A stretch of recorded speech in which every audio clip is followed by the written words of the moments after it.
saya mendapatkan eksklusif CCTV rekaman pada saat Mustopa datang dan melakukan penyerangan serta penembakan di gedung Majelis Ulama Indonesia. Korban ini memang mati karena serangan jantung. Tapi dia masih mengokang senjata. Oh, masih ke atas begini? Masih mengokang senjata dan kemudian ditangkap senjatanya.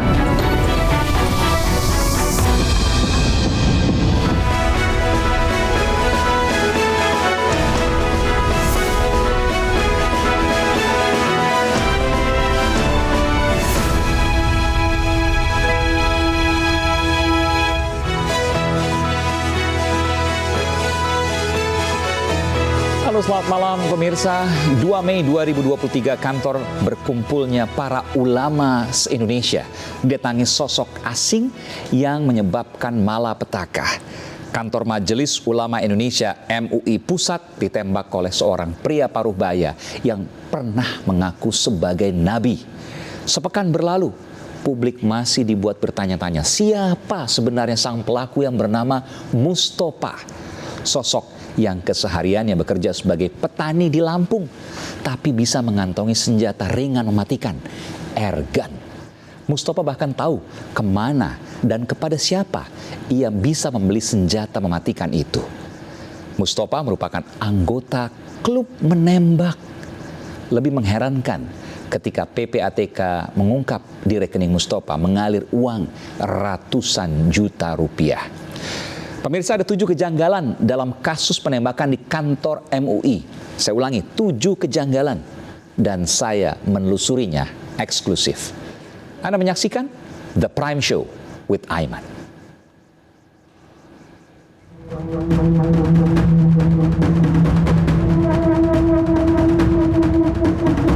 Sepekan berlalu, kasus penembakan di kantor Majelis Ulama Indonesia masih menyisakan sejumlah misteri.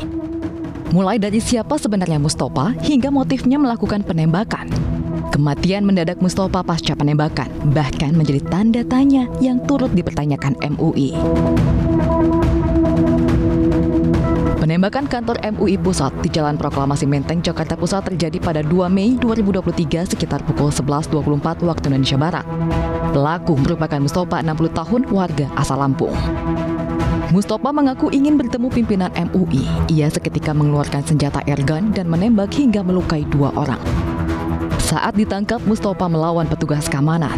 Pelaku kemudian dibawa dengan mobil polisi ke Puskesmas Menteng. Tidak lama setibanya di Puskesmas Menteng, Mustopa meninggal. Tim dokter forensik kepolisian menyebut setelah dilakukan autopsi, Mustopa meninggal diduga akibat serangan jantung. Adanya gambaran infeksi, penyakit infeksi pada paru, dan ada gambaran serangan jantung. Jadi kami dari tim dokter forensik itu menyimpulkan bahwa korban ini memang mati karena serangan jantung. MUI menilai kematian dan motif Mustopa melakukan penembakan masih diselimuti misteri dan sejumlah kejanggalan. MUI pun membentuk tim khusus untuk menginvestigasi kasus penembakan yang dilakukan oleh Mustopa. Dari Jakarta, tim liputan iNews melaporkan. Saya berada di Jalan Proklamasi Jakarta Pusat, dan di belakang saya ini adalah Monumen Proklamasi, tempat dibacakannya proklamasi pada 17 Agustus 1945.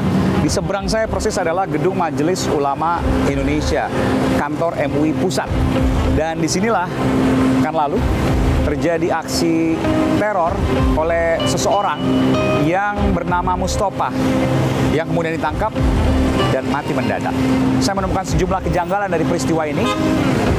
Saya akan masuk ke dalam karena saya mendengar pecahan-pecahan kacanya masih ada, masih dalam penyelidikan polisi, dan masih banyak kejanggalan yang ada dalam peristiwa ini. Saya coba masuk ke dalam, saudara. Ikut saya.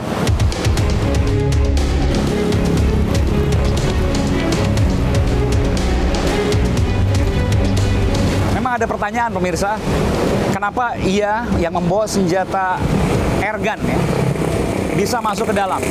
Saya ingin ceritakan dulu, senjata airgun itu berbeda dengan airsoft gun. Senjata airgun adalah senjata yang mematikan, bahkan ketika ia dimodifikasi bahkan bisa lebih mematikan dari senjata api. Sementara airsoft gun adalah senjata yang digunakan untuk olahraga, meskipun keduanya tetap harus memiliki izin. Namun airgun jauh lebih mematikan ketimbang airsoft gun. Airsoft gun biasa digunakan untuk olahraga atau sport. Air gun itu adalah senjata ilegal yang kepemilikannya harus mendapatkan izin dari kepolisian. Informasi yang saya terima, ia membawa senjata tersebut di dalam tas sehingga petugas keamanan tidak mengetahuinya dan ia bisa masuk ke dalam dan kemudian menembakkan senjata itu di dalam. Saya coba masuk ke dalam.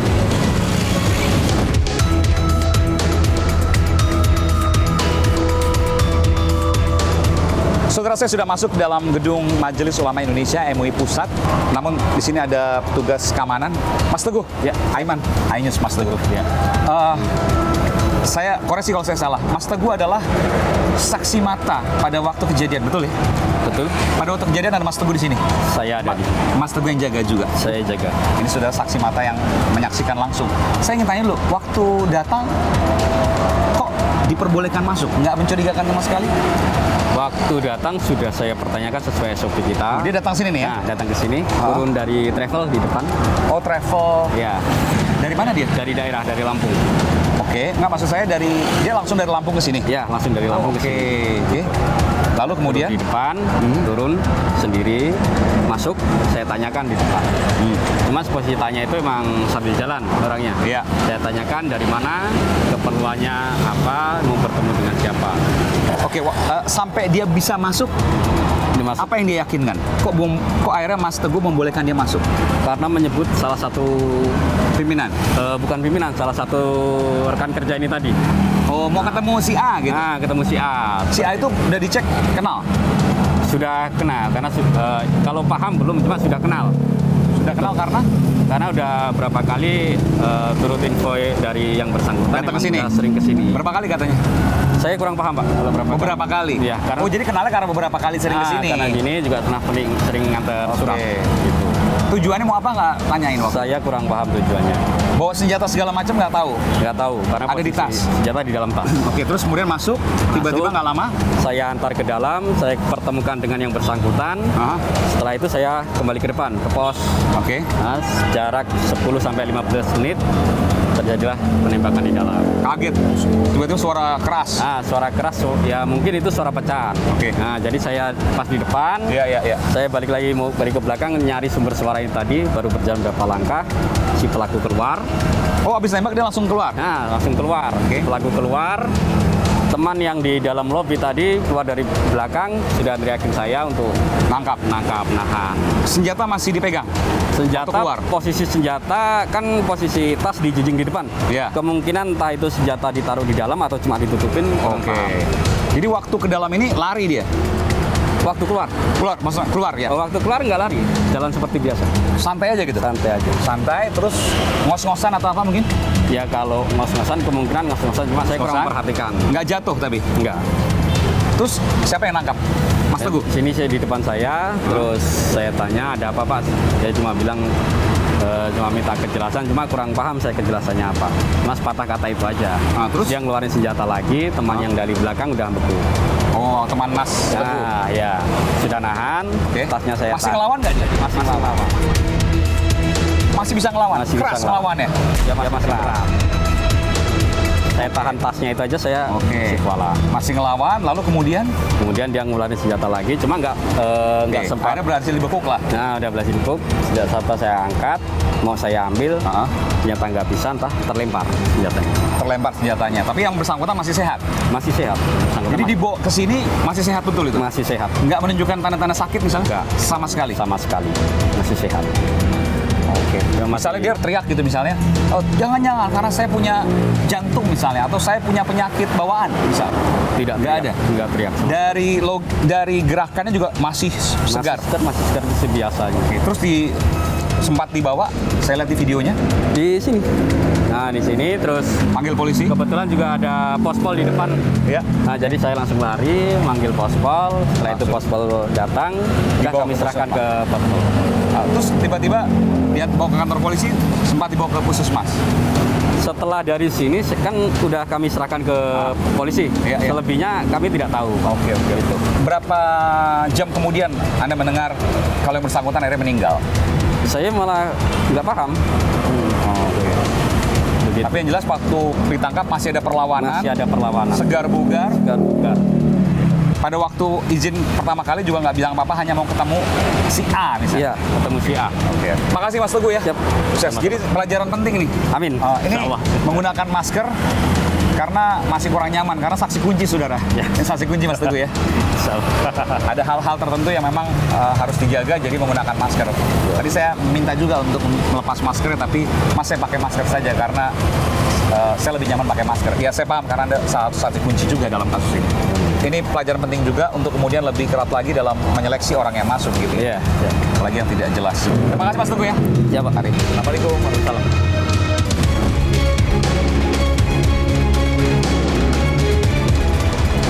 Saya mewawancari saksi mata saudara yang merupakan petugas keamanan yang pertama kali menerima Mustafa. Dan setelah melakukan penembakan, informasi dari saksi mata pemirsa, ia dilakukan penangkapan dan disinilah posisinya.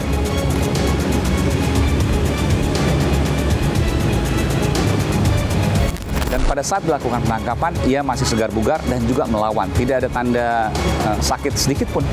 Tentu ini menjadi pertanyaan juga.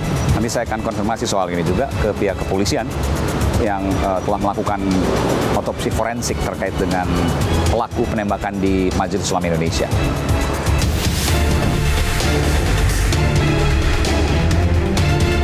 Saya mencoba untuk masuk saudara ke dalam gedung Majelis Ulama Indonesia ya, pusat. Dan ini saya masih melihat masih ada garis polisi di sini saudara. Dilarang melintas garis polisi dan pecahan kacanya masih tampak di sini. Saya tidak bisa melewati garis polisi ini. Anda bisa melihat di sini. Ini adalah salah satu kaca, pintu kaca yang kemudian ditembakkan oleh Mustafa dan Anda bisa melihat tebal kacanya. Jadi terbayang kalau memang terkena tubuh manusia mungkin ya bisa mematikan. Pemirsa, saya mencatat ada sejumlah kejanggalan dari kasus ini. Saya akan sebutkan satu persatu. Yang pertama adalah Mustafa yang merupakan pelaku yang mati mendadak. Padahal saat ditangkap, ia segar bugar. Yang kedua, Mustafa pelaku punya izin senjata api. Ketiga, Mustafa pelaku ini merupakan orang yang terdaftar di salah satu klub menembak. Mustafa juga mengantongi uang ratusan juta rupiah. Mustafa, berdasarkan informasi yang saya terima, sering jalan-jalan Lampung Jakarta, Jakarta Lampung. Mustafa pelaku ia juga tahu kemana ia bisa mendapatkan senjata terlarang. Dan ia Mustafa, sang pelaku juga mengetahui bagaimana mencari senjata ringan tetapi mematikan. Ada 7 kejanggalan yang saya kumpulkan dari peristiwa ini. Sebagian sudah dijawab oleh penyelidikan polisi, namun ada sebagian lain yang saya harus juga konfirmasi ke pihak kepolisian soal ini. Yang jelas, apa yang terjadi di kantor Majelis Ulama Indonesia Pusat di Jakarta ini sebuah pertanyaan. Apakah ini peristiwa yang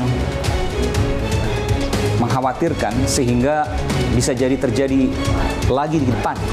Karena ada juga kemudian yang mengaitkan hal ini dengan kejadian menjelang pemilu 2019 yang lalu, di mana ada sejumlah imam masjid yang dianiaya, bahkan diantaranya tewas.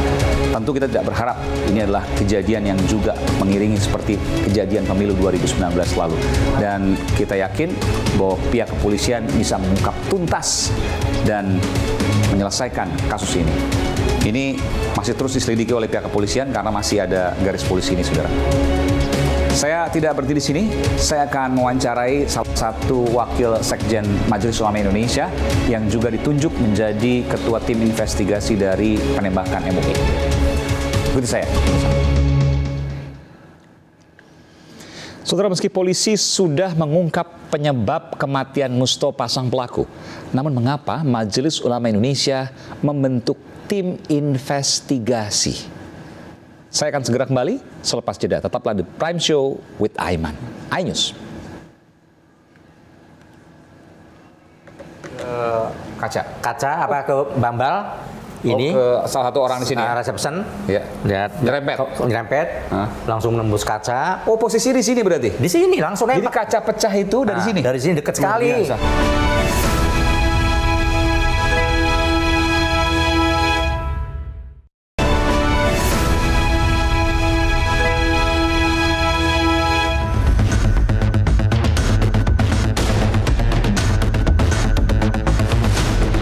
Kasus teror penembakan kantor Majelis Ulama Indonesia di Jalan Proklamasi, Jakarta Pusat menambah deretan kasus penyerangan terhadap tokoh ulama. Pada 2018 lalu menjelang hiruk-pikuk pemilu, sejumlah ulama menjadi korban penyerangan oleh orang tidak dikenal. Kejadian itu terjadi beruntun di sejumlah daerah.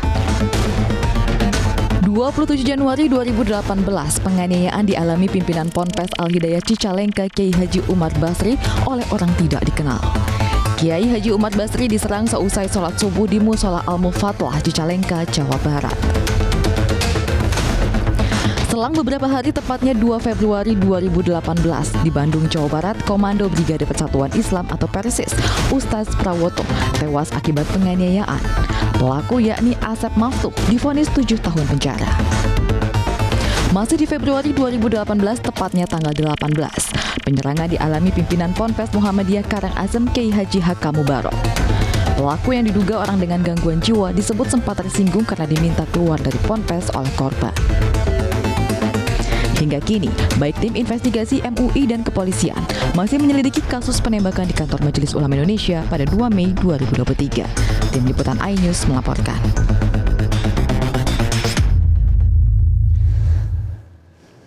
Kembali di The Prime Show with Aiman. Pemirsa, penelusuran saya mengungkap kejanggalan demi kejanggalan penembakan di kantor Majelis Ulama Indonesia masih berlanjut. Begitupun dengan penyelidikan yang dilakukan oleh tim investigasi MUI. Eksklusif pemirsa, saya mendapat rekaman kedatangan Mustopa ke kantor MUI. Aksi penembakan yang dilakukan Mustopa hingga kondisi Mustopa yang segar bugar saat ditangkap petugas keamanan. Berikut ini. Berada di depan resepsionis atau meja penerima tamu Gedung Majelis Ulama Indonesia MUI Pusat. Dan di sebelah saya sudah ada Sekretaris Tim Investigasi Kasus Penembakan MUI Pusat, Pak Kiai Haji Ihsan Abdullah. Assalamualaikum Pak Kiai. Assalamualaikum warahmatullahi wabarakatuh, Mas Aiman. Terima kasih. Alhamdulillah, terima kasih telah menerima saya di MUI. Oh iya. Saya juga agak terkejut juga. Jadi selain karena peristiwanya, MUI juga membentuk tim investigasi juga internal. Kenapa? Ya karena kita apresiasi dengan kerja aparat Polri itu yang telah cepat sigap menanggulangi dan menyelidiki kasus ini. Betul. Dan telah merilis. Tetapi ada beberapa persoalan yang belum terungkap yang mengganggu nalar publik. Yang pertama tentu kematian Mustofa ini. Ya, kematian Mustofa ini apa yang menyebabkan kematiannya? Nah, tentu ini juga masih misteri buat kami walaupun sudah ada keterangan dari forensik. Apakah mungkin seorang tiba-tiba mati setelah mati mendadak? Ya. Okay. Kemudian yang kedua itu transaksi di rekeningnya kan tinggi sekali itu 800 juta rupiah. Nah, ini kan bukan orang yang biasa. Katanya pengiriman dari anak-anaknya di luar negeri TKI. Itu ini harus dijelaskan nanti. Okay. Nah, yang ketiga itu berkaitan dengan kepemilikan senjata. Ya. Seorang Mustafa yang petani, kenapa dia harus memiliki senjata? Lulusan SD juga? Lulusan SD juga. Dia harus memiliki senjata dan senjata itu terlarang di dalam Undang-Undang Darurat. Ya. Nomor 12 tahun 52 ya betul. Itu sama sekali terlarang untuk dimiliki oleh orang-orang biasa. Dan yang berizin pun nggak boleh karena dia masih berbentuk senjata yang akan dimodif untuk apapun bisa. Nah, oleh karena mematikan dan oleh karenanya dilarang sama sekali. Dan yang ketiga, dia menjadi anggota klub menembak dari sebuah klub menembak yaitu Garuda Sakti. Ini kan sesuatu hal yang naif ya. Betul. Untuk apa dia melakukan itu semua? Sedangkan dia petani profesinya.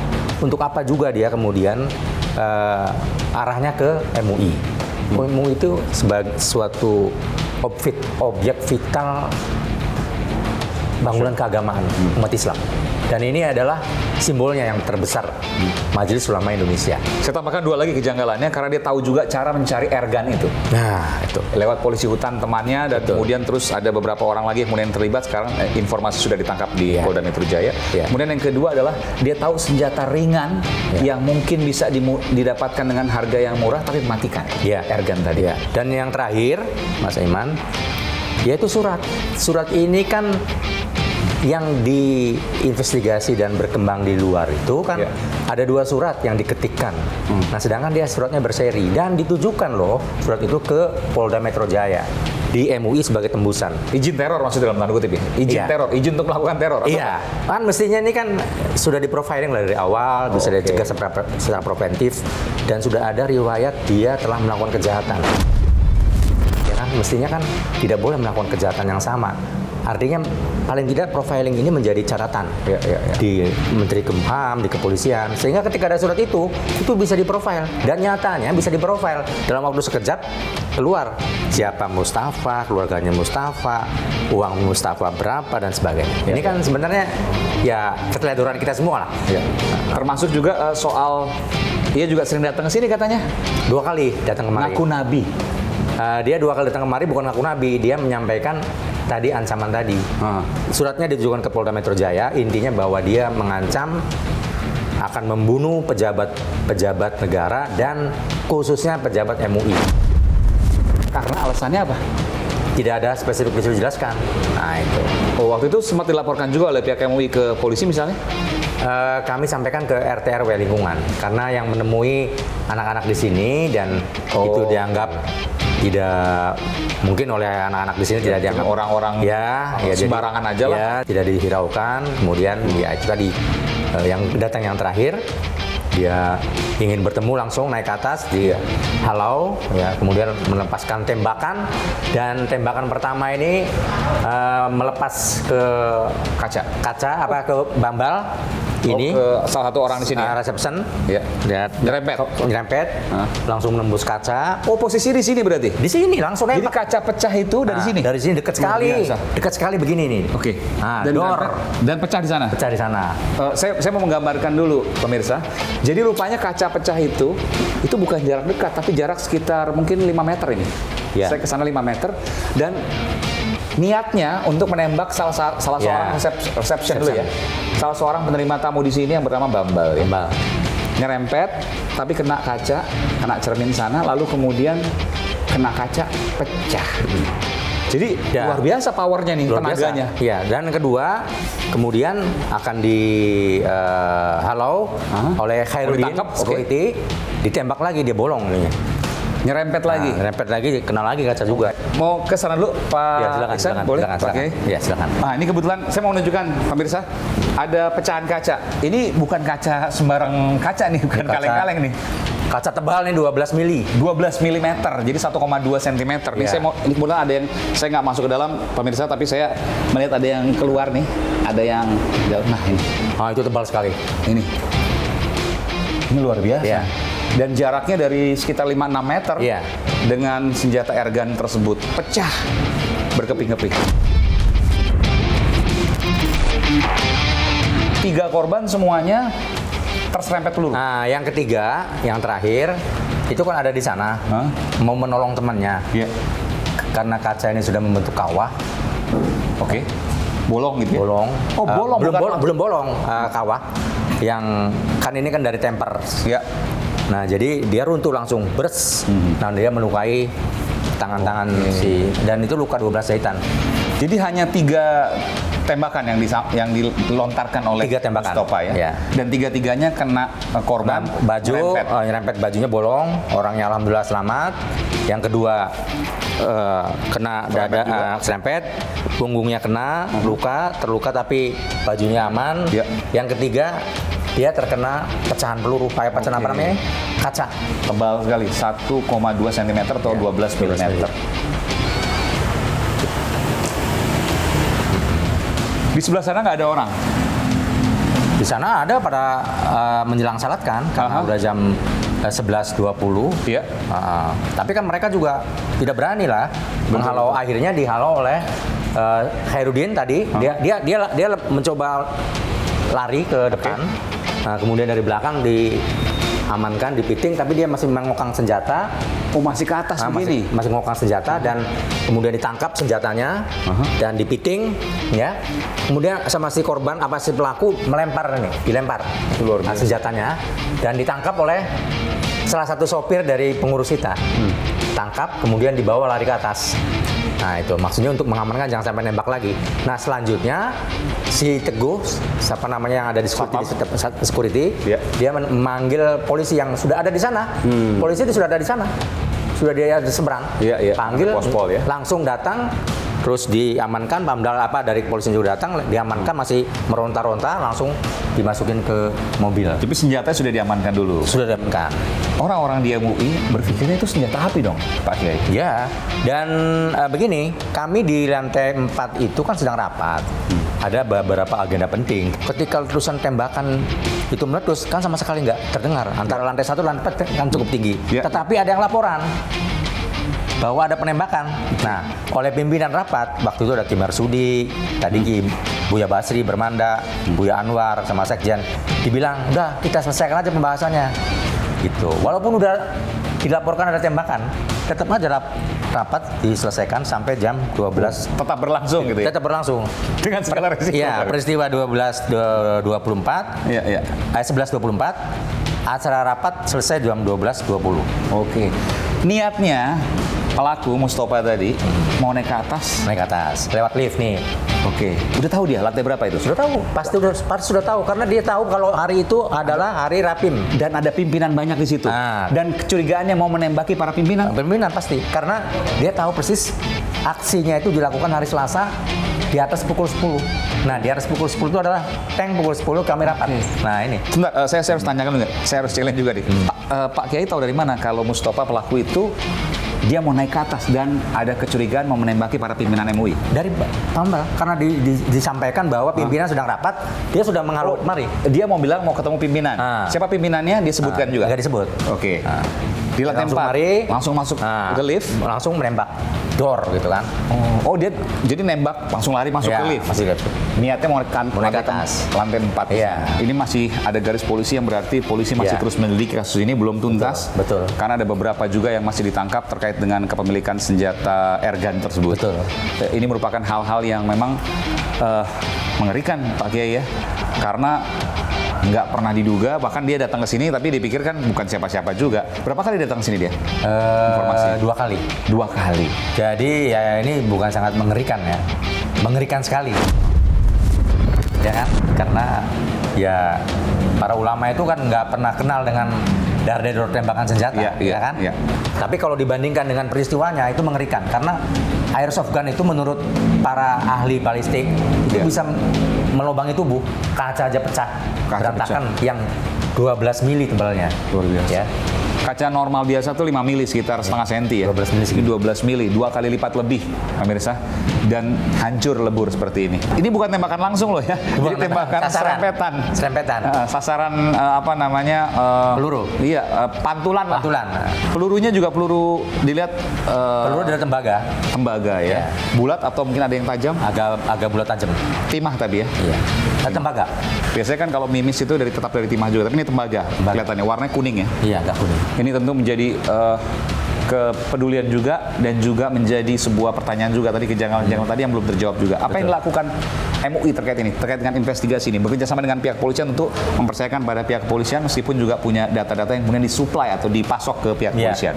Tentu setelah polisi juga bekerja, kami secara internal juga mendalami sebenarnya kasus ini apa. Begitu kan, karena setelah disampaikan oleh polisi dalam rilis, ya tentu kami mengapresiasi, tapi banyak kejanggalan-kejanggalan yang tersisa. Dan inilah pekerjaan kami untuk menuntaskan. Oke. Maka judulnya Tim Investigasi dan Penuntasan Kasus Penembakan Kantor MUI. Saya mau tanya juga soal tapi ini, yang soal ini trauma 2019 juga yang dimana ada imam masjid gitu. Oh iya. Dan yang terakhir itu kan Ali Zuber, Syekh Ali Zuber, juga dari Lampung. Oh, yang penusukan itu. Penusukan itu, pelakunya dari Lampung. Oke. Nah, jadi biasanya kan orang gila nanti Iya. didesain itu orang gila, terus putuskan. Termasuk juga dari 2019 misalnya, kasusnya imam masjid. ya, putus kan karena orang gila. Nah, sekarang saya juga menduga waktu itu orang gila, ternyata mendapat berita mati. Nah itu. Oke. Bukan ODGJ, tapi meninggal mendadak. Itu juga pertanyaan juga. Baik, terima kasih Pak Kiai Iksan Abdullah, Sekretaris Tim Investigasi Kasus Penembakan MUI yang masih terus juga bekerja dan akan memberikan data juga kepada pihak kepolisian, saling bertukar data, dan tentu kita percayakan pada pihak kepolisian untuk menuntaskan hal ini. Meskipun sebagai masyarakat juga tentu kita punya suara terkait dengan kejanggalan-kejanggalan ada, itu wajar. Dan tentu hal-hal yang janggal juga di alam demokrasi terbuka ini juga harus disampaikan juga kepada publik supaya juga terbuka. Karena memang faktanya memang janggal gitu. Saya juga akan coba untuk melihat bagaimana kemudian kondisi kejadian pada saat datang Mustafa pada waktu itu. Terima kasih Pak Kiai. Sama-sama, terima kasih. Assalamualaikum warahmatullahi wabarakatuh. Assalamualaikum warahmatullahi wabarakatuh. Sukses selalu. Pemirsa, saya akan tunjukkan penuh full rekaman CCTV penembakan di MUI yang tim The Prime Show with Aiman dapatkan secara eksklusif, dan saya juga akan mewawancarai menantu dari Mustafa, sang pelaku penembakan di MUI. Sesaat lagi di The Prime Show with Aiman eksklusif. Mustafa datang dari pintu dan masuk ke dalam gedung Majelis Ulama Indonesia Pusat, MUI Pusat. Dan inilah yang melakukan penembakan dan mengenai kaca pintu.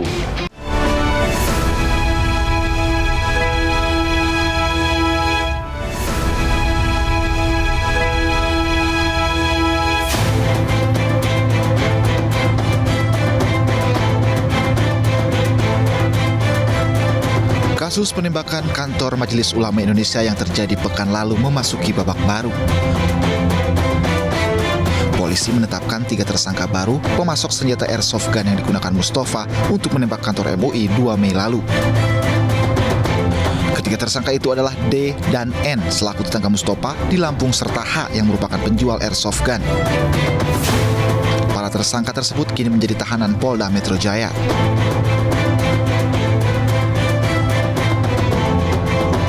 Sementara itu, terkait kematian pelaku penembakan kantor MUI, polisi menyebut Mustafa tewas karena serangan jantung. Usai diotopsi, jenazah Mustafa masih berada di Rumah Sakit Polri Kramat Jati, Jakarta Timur. Kepala Rumah Sakit Polri Kramat Jati, Brigjen Polisi Haryanto, meminta pihak keluarga untuk segera mengambil jenazah Mustafa. Posisi jenazah ini ada di forensik Rumah Sakit Bayangkara tingkat 1 Pusdokes Polri, dan kalaupun nanti keluarganya sudah dihubungi oleh penyidik dan mau ngambil, kita persilahkan, ya, sudah selesai. Berarti keluarga ini kalau mengambil tetap harus izin penyidik dulu, ya, nanti bawa surat rekomendasi dari Polda untuk mengambil itu ya. Ya, jadi nanti menghubungi penyidik, keluarga menghubungi penyidik untuk mengambil jenazah keluarga. Penembakan kantor MUI Pusat di Jalan Proklamasi Menteng, Jakarta Pusat terjadi pada Mei 2023 sekitar pukul 11:24 waktu Indonesia Barat. Pelaku merupakan Mustafa berusia 60 tahun, warga asal Lampung. Mustafa mengaku ingin bertemu pimpinan MUI ketika mengeluarkan senjata airsoft gun dan menembak hingga melukai 2 orang. Saat ditangkap, Mustafa melawan petugas keamanan. Pelaku kemudian dibawa dengan mobil polisi ke Puskesmas Menteng. Tidak lama setibanya di Puskesmas Menteng, Mustafa tewas. Dari Jakarta, tim liputan iNews melaporkan.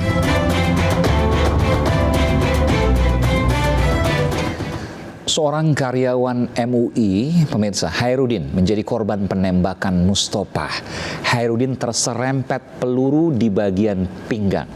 Menurut kesaksian korban, Mustafa menembak langsung ke arah dirinya.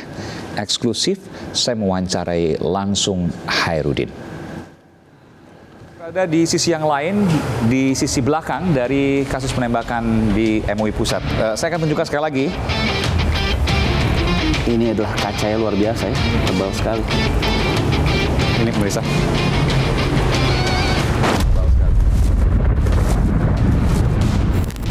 Dan yang menarik, saya mendapatkan eksklusif CCTV rekaman pada saat Mustafa datang dan melakukan penyerangan serta penembakan di gedung Majelis Ulama Indonesia.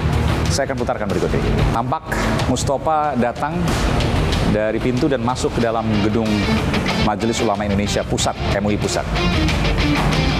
Dan inilah yang melakukan penembakan dan mengenai kaca pintu yang berada di sebelah kiri pintu masuk mengarah ke gedung parkir gedung MUI. Saya ulangi sekali lagi pemirsa, berikut adalah di mana Mustafa pada saat ia datang lalu menembak di gedung MUI Pusat yang menyebabkan 3 orang terluka.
Pemirsa, secara eksklusif saya juga berhasil mewawancarai salah seorang korban yang terkena luka tembak.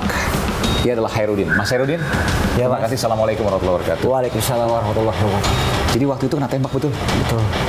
Bajunya bolong, Bolong sedikit. tapi alhamdulillah nggak luka ya. Alhamdulillah masih lagi dingin. Posisinya di sini.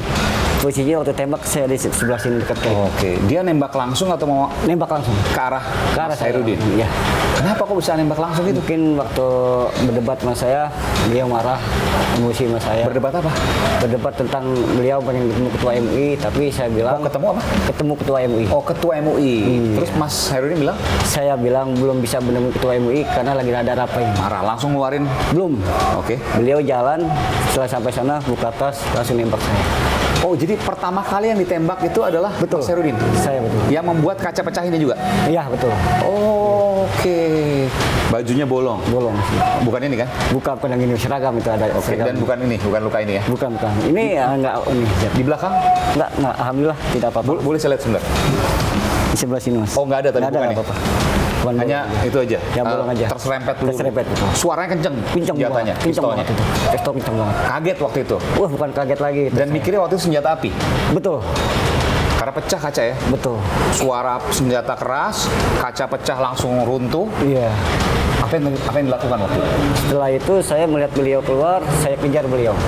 Oh, dia kabur keluar? Iya, kabur keluar. Sempat naik ke atas juga kan? Tidak sempat naik. Awalnya mau naik. Awalnya mau naik? Awalnya mau Ketemu naik, ketua mau ketemu ketua MUI. MUI, cuman kan saya tahan, saya tanya. Terus keluar? Keluar beliau. Baru ditangkap oleh orang-orang? Baru saya tahan. Tapi berani juga, karena kan dipikir senjata api. Itu dia, saya sebagai keamanan, mungkin saya punya tanggung jawab untuk mengamankan beliau, bahkan beliau tidak lari. Itu aja. Tugas keamanan di sini. Tapi waktu ke sini juga jalannya juga luar biasa. Wah, luar biasa, beliau sehat walafiat. Memang waktu itu mau ketemu dengan pimpinan MUI ya? Betul. Oke. Tapi nggak ada masalah sekarang? Alhamdulillah. Nggak ada. Cuma baju udah nggak bisa dipakai lagi? Masih bisa sih, cuman bolong sedikit aja. Bolong sedikit, dijahit Bisa sedikit. dijahit sedikit. Oke. Baju keamanan itu ya? Betul keamanan. Terima kasih Mas Hairudin ya. Sama-sama, Mas. Assalamualaikum warahmatullahi Waalaikumsalam warahmatullahi. Nanti saya akan menjadikan insert juga CCTV yang kemudian saya dapatkan secara eksklusif dari Prime Show with Aiman. Tim kami mendapatkan eksklusif. Dan kalau tadi kita lihat pemirsa, ada yang janggal. Kalau Anda memperhatikan tadi CCTV pada saat setelah melakukan penembakan, ia keluar dari gedung MUI dengan begitu santainya. Ini pertanyaan yang luar biasa. Orang habis menembak orang lain, lalu keluar tidak dengan panik, jalan santai, jalan pelan. Saya akan lanjutkan terkait dengan topik ini. Polisi telah menetapkan tiga tersangka baru dalam kasus penembakan kantor MUI. Namun motif penembakan belum diketahui. Apa sebenarnya yang melatar belakangi penembakan tersebut? Kita akan membahasnya bersama dengan kriminolog dari Universitas Indonesia, Ibu Hanifah Hasna, dan juga menantu dari pelaku Mustopa, yakni Ini Farizat. Selamat malam, Bu Iva. Selamat malam, Mas Aiman. Iya, saya izin ke Bu Ini dulu ya. Enggak, silakan. Assalamualaikum Bu Ini, Aiman, Ainus. Waalaikumsalam. Iya, saya turut prihatin atas apa yang terjadi dari keluarga Bu Ini. Tapi saya ingin bertanya, Bu Ini adalah menantu dari Pak Mustopa, pelaku. Iya. Bu Ini, saya ingin bertanya, pertanyaan saya satu. Ibu terkejut nggak apa yang dilakukan oleh mertua Ibu? Sangat terkejut. Nggak pernah menyangka akan melakukan ini? Nggak pernah menyangka. Memang kesehariannya seperti apa, Bu ini? Pak Mustopa ini seperti apa? Baik, sangat baik. Orangnya baik, bermasyarakat. Bermasyarakat itu maksudnya gimana? Ya, dengan lingkungan, dengan teman-temannya, dia baik, nggak pernah buat onat. Terus sholatnya 5 waktu sholat. Terus tiap hari Jumat dia sholat Jumat. Gitu. Sholat ibadahnya rajin lah begitu ya? Ya, saya ingin tanya Bu, apakah pernah ada riwayat gangguan jiwa? Sebenarnya ini gimana yang ngejelasinnya? Silakan Bu, bebas saja. Ya, kalau dilihat dari fisiknya, dia itu nggak ada gangguan jiwa. Oke. Seperti perilakunya nggak terlihat bahwa dia itu gangguan jiwa. Cuman dari menurut ceritanya itu, yang dari mimpinya itu. Mimpi apa Bu? Nah, dia dulu pernah katanya bermimpi ketemu Nabi. Nabi siapa? Nabi Muhammad Sallallahu Alaihi Wasallam. Sallallahu Alaihi Wasallam. Oke. Dia Iya. menceritakan seperti itu. Lalu? Nah, ya lalu dia meyakini mimpinya itu bahwa katanya dia dititipkan amanah oleh Nabi Muhammad SAW untuk disampaikan kepada umat, katanya begitu. Amanatnya apa Dia itu katanya? Amanatnya apa itu katanya? Dia nggak pernah menyampaikan kepada kami amanatnya. Tapi apa. waktu itu keluarga mengatakan, Pak, itu jangan-jangan itu hanya mimpi, bukan Rasulullah betulan begitu kan? Bisa juga apa namanya, ada salah satu riwayat yang menyatakan bahwa katakanlah misalnya iblis yang menyerupai begitu ya, lalu kemudian memberikan kesesatan terhadap manusia terkait dengan itu, bukan Rasulullah yang asli. Karena sulit sekali untuk bermimpi itu begitu ya, itu apa namanya, riwayat yang ada. Iya, pernah diingatkan seperti itu? Pernah, sering. Kan dia bercerita kepada disampaikan seperti apa? Disampaikannya begini. Itu cuma mimpi, cuma bunga tidur katanya orang-orang. Gitu. Jadi ya ibaratnya itu hanya mimpi ketemu Rasul.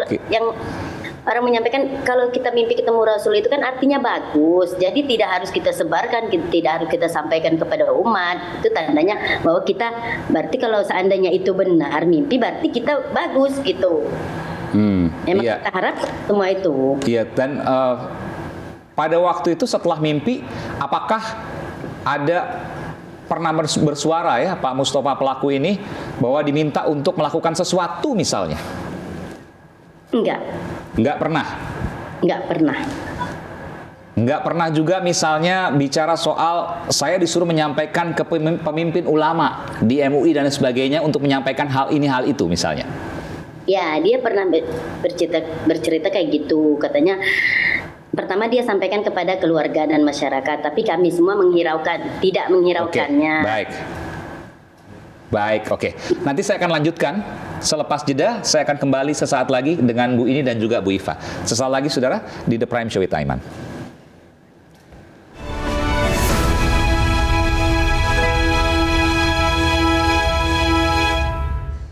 Saya langsung menuju ke kriminolog, pakar dari kriminologi perilaku abnormal, betul ya? Bu Hana Hanifah. Bu Iva, saya bilang Bu Iva. Bu Iva, ini hal yang mengejutkan. Keluarga juga bilang ini hal yang mengejutkan. Satu hal yang saya lihat, ini yang luar biasa. Sehabis menembak, keluarnya santai. Apa yang bisa Ibu simpulkan dari situ? Kalau santai itu berarti kan ada persiapan. Ya kan, sama seperti kita menghadapi ujian. Ketika kita keluar ujian itu dalam kondisi panik, berarti ada kemungkinan kita kesulitan. 60 tahun loh katanya punya jantung, meninggal karena jantung. Tapi setelah nembak, santai banget jalannya. Tapi kalau kita lihat dari kronologinya, dia pernah menyampaikan dalam surat bahwa tolong bunuh saya, gitu, penjarakan saya. Artinya beberapa tahun yang lalu dia sudah mempersiapkan diri untuk menghilangkan dirinya, untuk menghilangkan nyawanya. Entah dengan alasan seperti apa. Artinya begini, saya mau tanya, oke lah dia punya persiapan, tapi kalau dia punya jantung kan biasanya orang jantung kaget dan lain sebagainya, shock, meninggal gitu ya. Tapi ketika habis nembak, lalu kemudian dia santai, nggak menunjukkan tuh adanya dak-dikduk, adanya kegentingan, santai banget. Tapi yang menyatakan beliau itu jantung, itu baru-baru ini, karena keluarga tidak menyatakan kalau beliau jantung. Saya ke Bu Ini. Bu Ini nggak ada riwayat jantung ya Bu ya? Nggak ada. Sama sekali Bu? Yang tahu asma. Hanya asma ya, tapi meninggalnya disebabkan karena jantung, karena dokter forensik menyatakan itu. Bu Iva, ada yang mau tanyakan kepada Bu Ini? Oke, Bu Ini, saya mau nanya Bu Ini, apakah selama ini Bapak almarhum itu menunjukkan atau kelihatan dia mengikuti sebuah kelompok pengajian atau punya kelompok-kelompok tertentu atau teman-teman atau circle tertentu? Tidak. Tidak pernah. Oke. Terus selama ini Pak Mustafa ini ketika ke Jakarta atau ke Jakarta atau ke Bogor, karena ada keluarga yang di Bogor ya, itu setiap bulan atau berapa lama sekali? Enggak sih kalau setiap bulan, cuman berapa kalinya saya kurang tahu. Cuman, tapi sering sekali. Enggak, kalau sering ya ada 2-3 kali gitu mungkin. Oh gitu ya, baik. Waktu ke Jakarta kemarin ke MUI itu Bu, bilangnya ke Jakarta mau ngapain? Dia sama saya dia nggak pernah pamitan, cuman sama ibu aja dia pamitnya. Oke, sama ibunya, sama istrinya ya? Iya. Sama istri bilang apa Bu? Bilangnya cuma, Bu, saya mau ke Jakarta, doain saya, gitu aja, saya minta maaf, gitu aja. Mau ngapain maksudnya? Kan ibunya pasti nanya, Bapak ngapain jauh-jauh ke Jakarta dari Lampung, dari Pesawaran? Ya, dia emang dari dulu kan gini, dia itu kan membahas tentang MUI, cuman kami kan selalu melarang Bapak itu.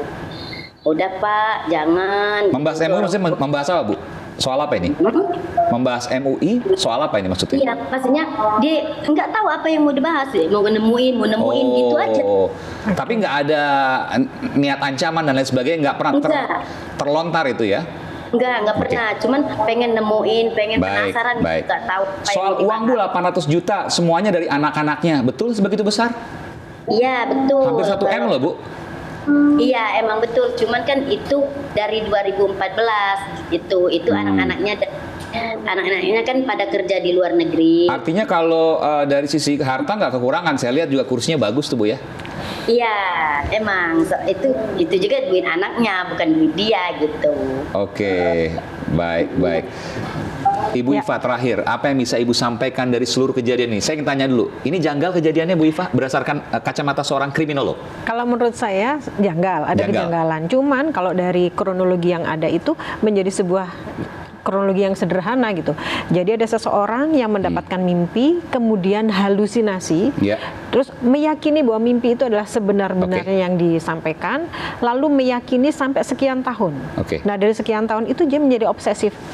Nah, obsesinya itu ditunjukkan dengan dia menginginkan untuk mendapatkan penerimaan.